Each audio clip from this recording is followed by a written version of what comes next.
So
let us start this lecture.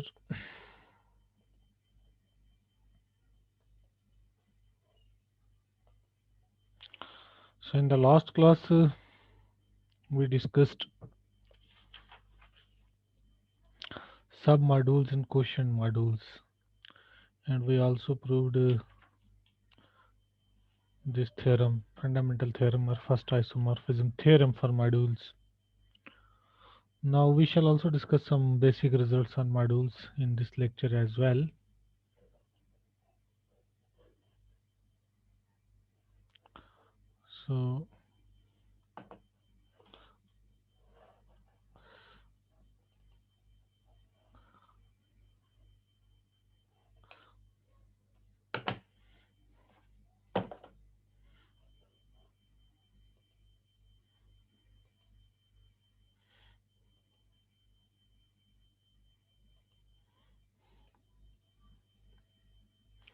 So first we will define the sum of modules. Okay. So let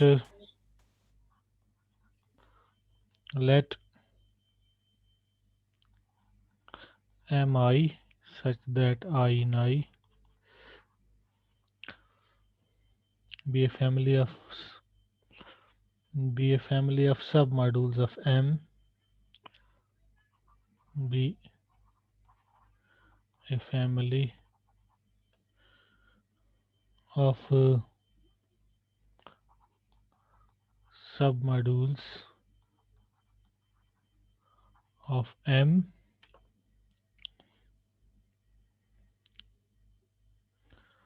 Okay, as we defined sum of ideals, you can just define the sum of submodules. So sum of these mi, I in I is again of, we can define in a similar fashion.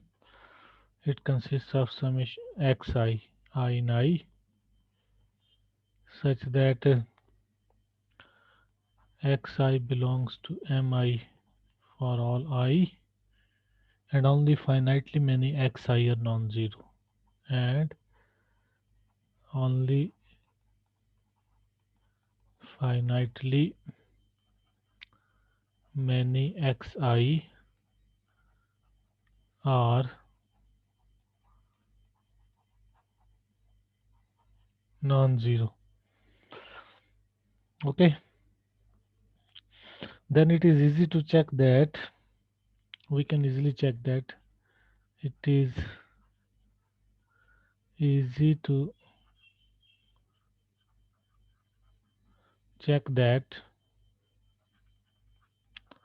this this sum of these modules mi, I and I is actually the module generated by union I and I mi. Okay, so this is a small work for you. You can just verify it.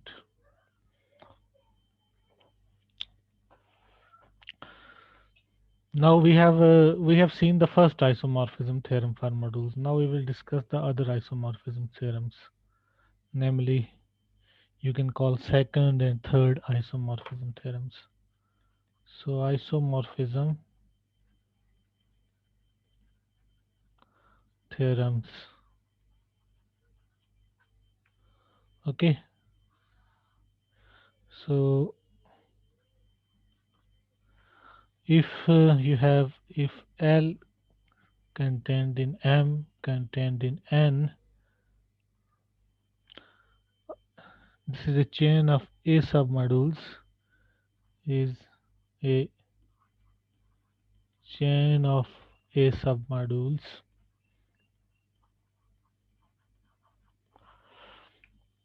then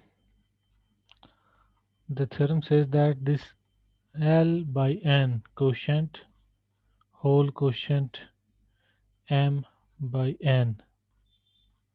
So L by N, because L is a submodule of M, you can take the quotient L by N. Similarly, you can take the quotient M by N. And this M by N would be a submodule of L by N here. So you can take the quotient L by N by M by N. And this is isomorphic to L by M. First.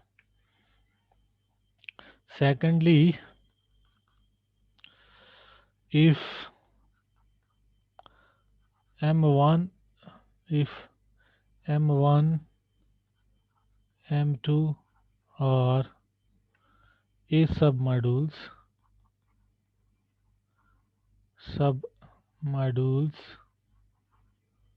of an A module M, of an A module M, then if you take M1 plus M2, this submodule, so M1 is a submodule of M1 plus M2, so you can take the quotient by M1. This is going to be isomorphic to M2 quotient M1 intersection M2. So these are the theorems. This first one is called the second, and the second one is called the third isomorphism theorems. So let us see the proof. Now since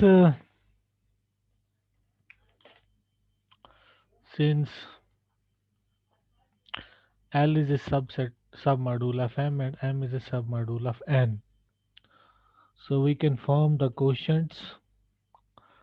So we can form the quotient modules.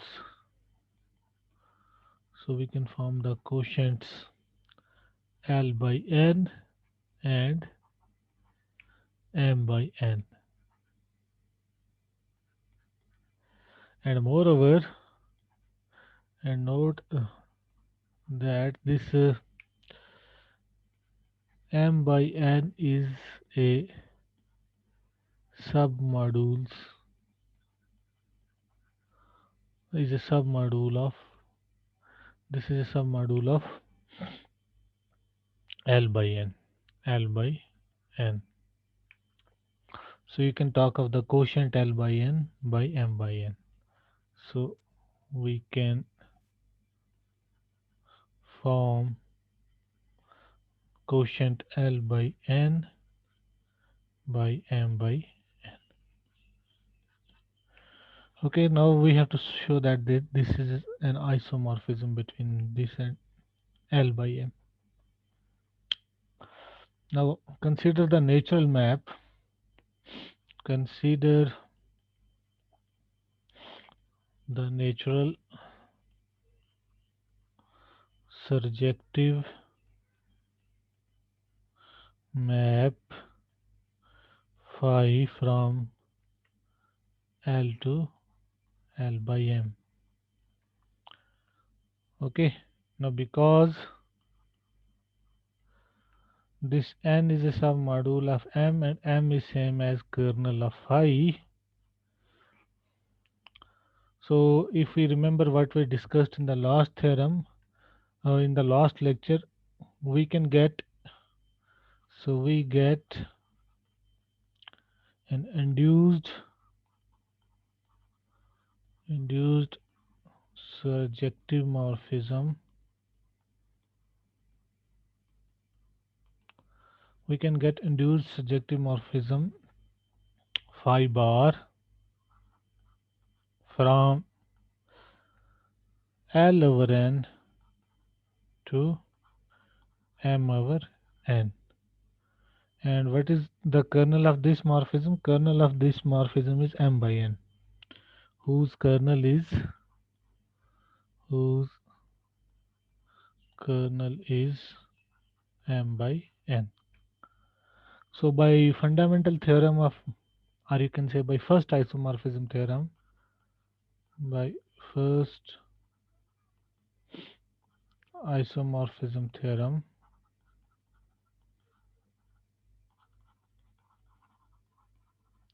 you have that L by n quotient m by n is isomorphic to L by m. So this proves the first part. Now second part, now note that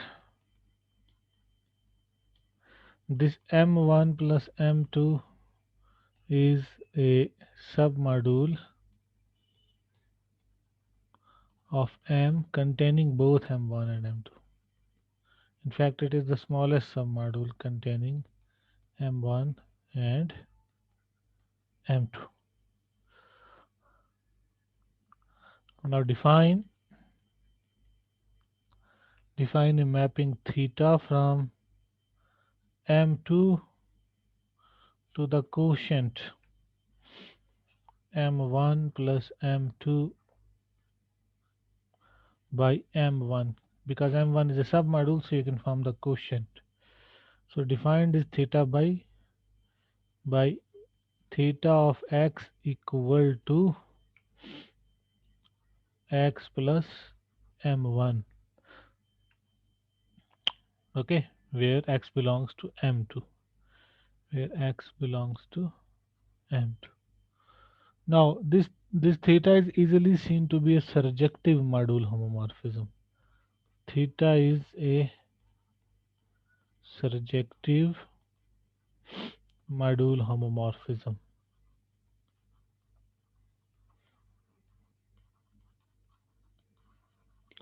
And kernel of theta is what? And kernel of theta equals, it equals x belongs to m2 such that theta of x equals m1. So this is x belongs to m2 such that x plus m1 is m1. So this is x belongs to m2 such that x belongs to m1. Okay, so this is actually m1 intersection m2. So kernel of theta is m1 intersection m2. So by first isomorphism theorem, by first isomorphism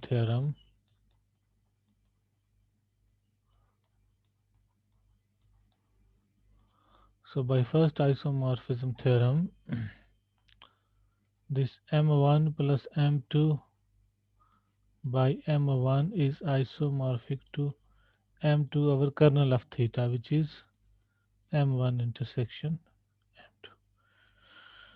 And second is proved.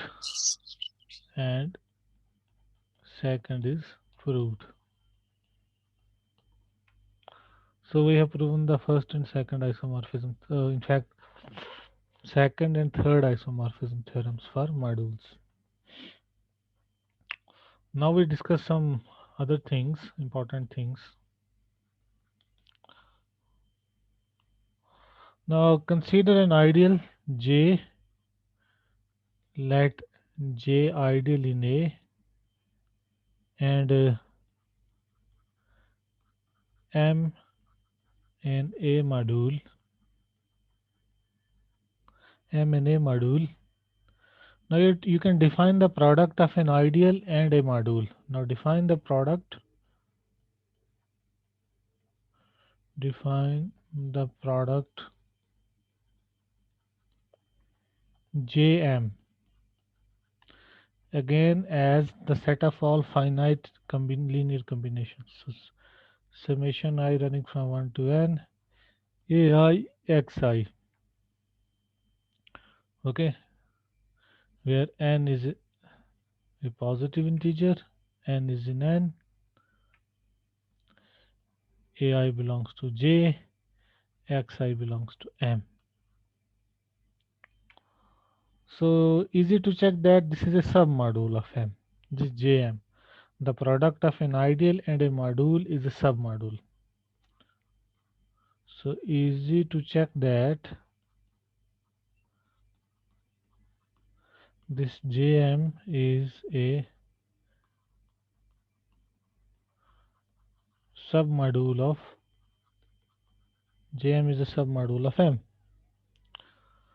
Okay. Now consider two submodules. Consider now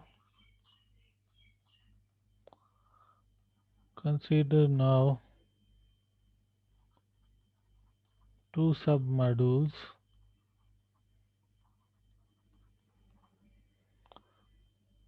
n and p of m and define the colon submodule. As you defined the colon ideals, you can define the colon submodule. Okay, not submodule, but it is also an ideal basically. So you define in this fashion: n colon p. It is those elements of the ring A in A such that AP is a subset of n. Okay, those elements of the ring such that if you take the scalar multiplication with every element of P, it should be a subset of n. Or you can say it is the set A in A such that AP belongs to n for all P belonging to P. So again, easy to check that this is an ideal. Easy to check that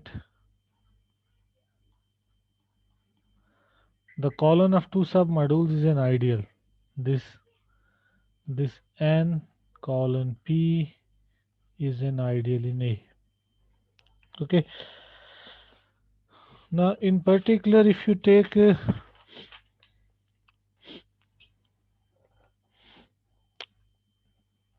so write annihilator of this module M as actually 0 module colon M. Okay, so it is by definition it is A in A such that AM equal to 0, or you can say that it is A in A such that AX equal to 0 for all X in M. It is called the annihilator of M. Called the annihilator of M.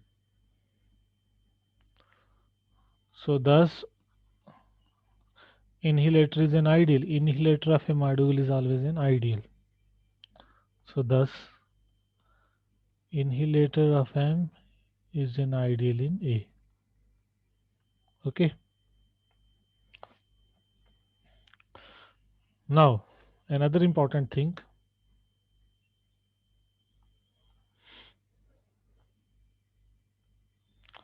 Now consider an ideal J of A consider consider an ideal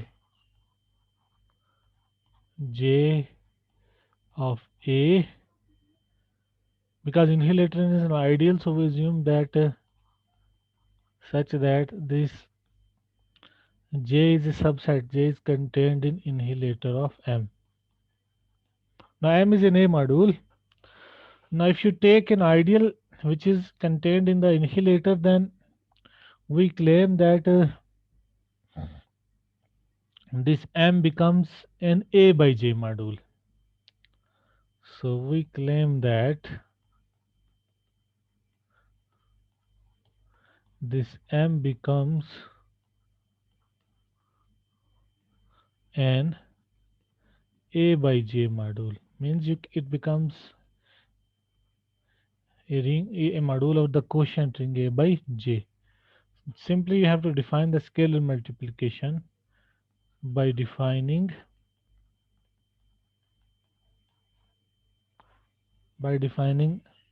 you take any J plus A the coset and take any X in X. So you define the scalar multiplication J plus A of X equal to AX. AX is already defined because M is an A module. Okay, as M is A module. But note that since we are dealing with classes, so we have to ensure that this multiplication, scalar multiplication, is independent of the representatives of the classes, or you can say it is well defined. Now this is well defined. So star is well defined for if say J plus A is same as J plus say A naught, then A naught minus A belongs to J. J is a subset of, so we will use this fact that J is a subset of inhalator of M. J is a subset of inhalator of M. So this means, so for all X in M, A naught minus A of X equal to 0, or you can say that A naught is equal to A naught X is equal to AX. So but this means that J plus A of X is same as J plus A naught of X, because this is A naught of X is actually this one and AX is this one. So therefore this star is well defined. So verification of module exim is a routine, so exercise I will leave for you. So verify module exims.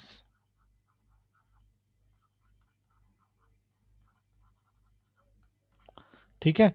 So what we are doing here is we are taking an ideal J of A, which is a subset of inhalator, and M was an A module, so you can make this M as an A by J module, defining the scalar multiplication in this fashion. Okay. Now a module is said to be faithful if its inhalator is 0. Okay, call an A module M faithful if inhalator of M is 0. So just definition. So we call an A module M a faithful module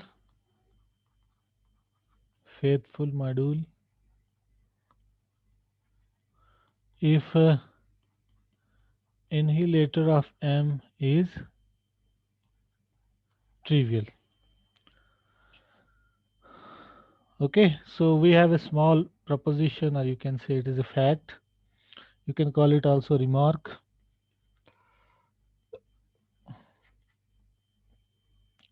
अभी हमने पीछे देखा कि M is an A by J module if J is contained in inhalator of M. Now what if you take J as equal to inhalator of M? Now as an A by inhalator of M module, as an A by inhalator of M module, M is faithful. M is faithful. ठीक है, actually हम पीछे वाले discussion में J को ले रहे हैं हम इनहिलेटर of M. You can say that A as an A by J module, M is faithful if we take J is equal to inhalator of M. So you have to just show what is the inhalator of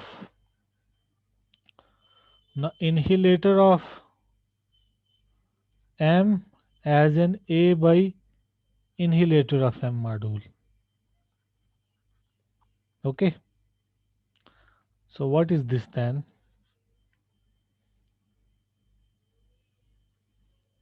ठीक है, तो हम इसको इसको थोड़ा सा simplify करने के लिए हम मानेंगे. So let J equal to inhalator of M. Okay, so then we will calculate what is the inhalator of M as an A by J module. So this is what, this is those J plus A such that A is in A and this J plus A of M is 0. Okay, so this is equal to, by definition this is equal to J plus A such that A is in A, and by the scalar multiplication we defined previously, जो हमने define की वो कैसे define की, हमने define की J plus A of X is actually AX. So you get that J plus A such that A is in A and AM equal to 0. Okay, so this means it is J plus A such that A belongs to inhalator of M. Okay, because AM is 0. So J plus A such that A belongs to inhalator of M. So what is this set? It is actually inhalator of M mod J, means the coset of inhalator of M, the cosets of J in inhalator of M. But inhalator of M we are taking as J, so it is actually J by J. J by J is what? 0, 0 of A by J. So as an A by M, as an A by J module, inhalator of M is 0. So this means this as an A by inhalator of M module, M is faithful. M is always faithful. Okay. Now I will leave some exercises for you to verify.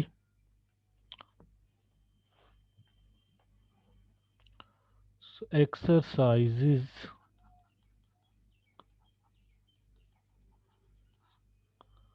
So let N and P be submodules of an A module M, be submodules of an A module M. So verify that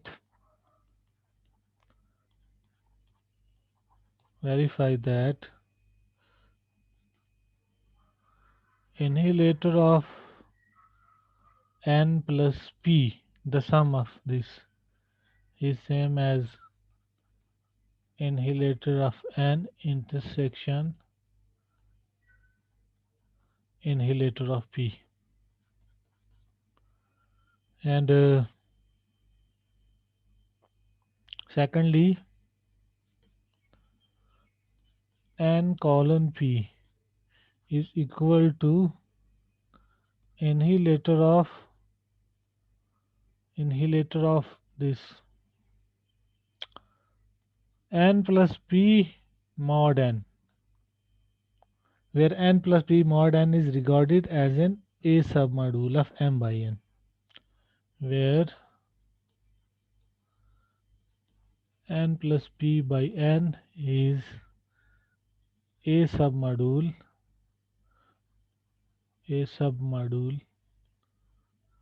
of m by n. So do these exercises. Okay, now if you remember in the last class we defined the submodule generated by a set. Okay, now in particular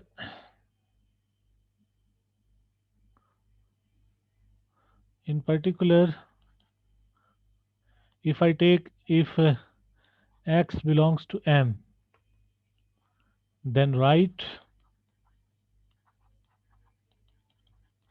ax equal to ax such that a in a. Okay, so we denote it by x and call it the cyclic submodule of m generated by x. We call it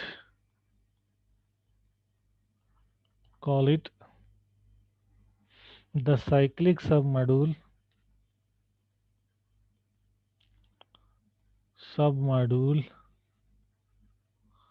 of m generated by x. Okay,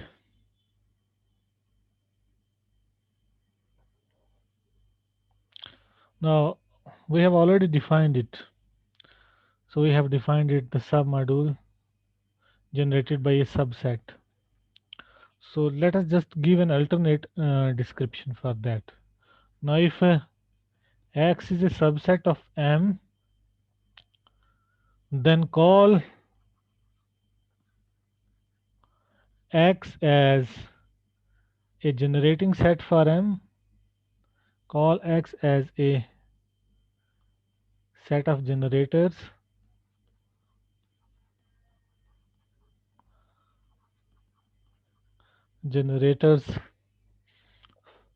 for m if m is generated by x.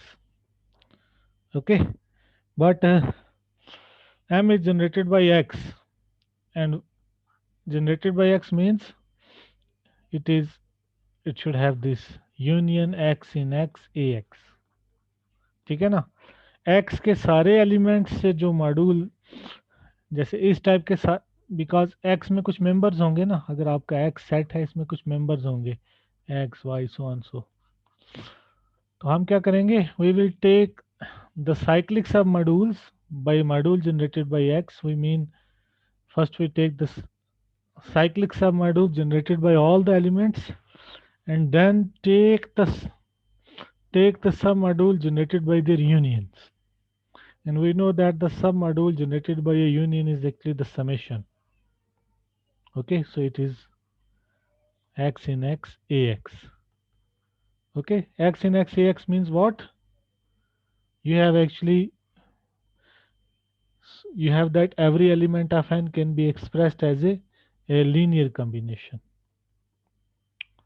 because here you have summations, so that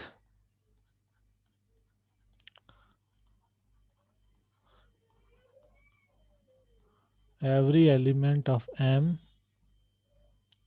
can be expressed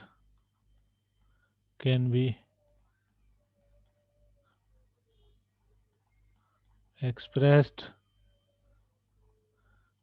as a linear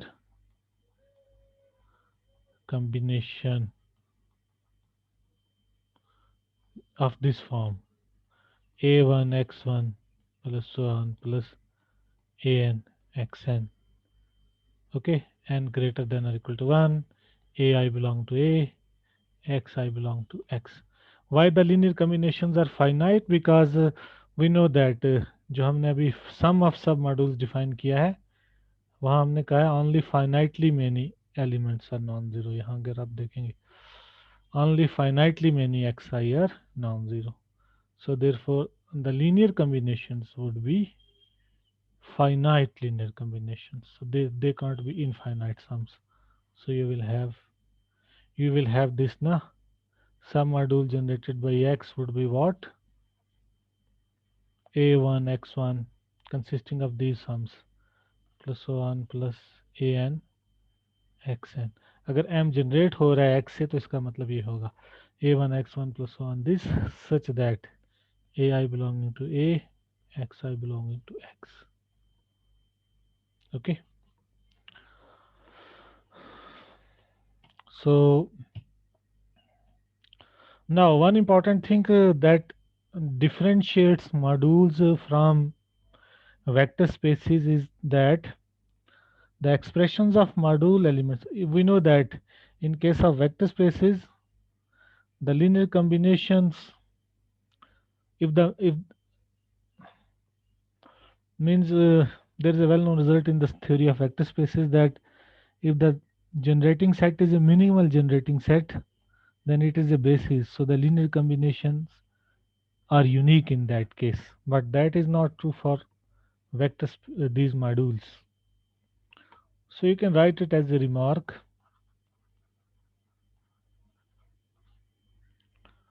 The expressions of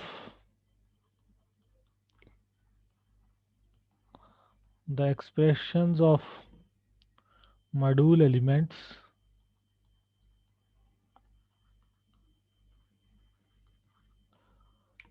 as linear combinations of generators as linear combinations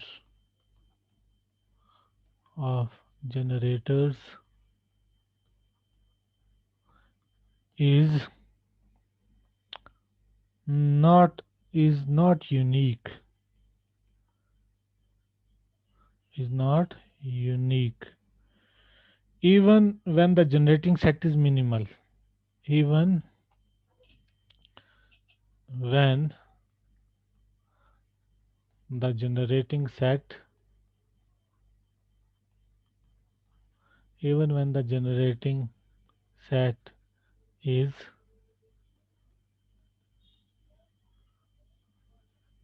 minimal. For example, you regard Z as a Z module. So regard Z as a Z module. Everything is a module over itself. In fact, every abelian group is a Z module. So Z can be regarded as a Z module. So then Z is generated by 2 and 3. Okay, and 2 and 3 is a minimal generating set. And this 2 comma 3 is minimal means no subset of 2 and 3 actually generates Z. 2 and 3 is a minimal generating set. ये Z कैसे generate हो रहा है 2 और 3 से? आपको पता है ना, आपको पता है कि ये रिलेटिवली प्राइम है, 2 एंड 3 आर को प्राइम. ठीक है, तो आप लिख सकते हैं 2x plus 3y equal to 1. अब कोई भी इंटीजर आप ले लो m,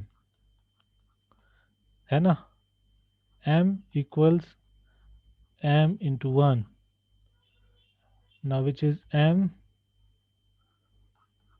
2x plus 3y. So it is 2mx plus 3my। तो हर कोई एलिमेंट m आप लिख सकते हैं as a linear combination of 2 and 3।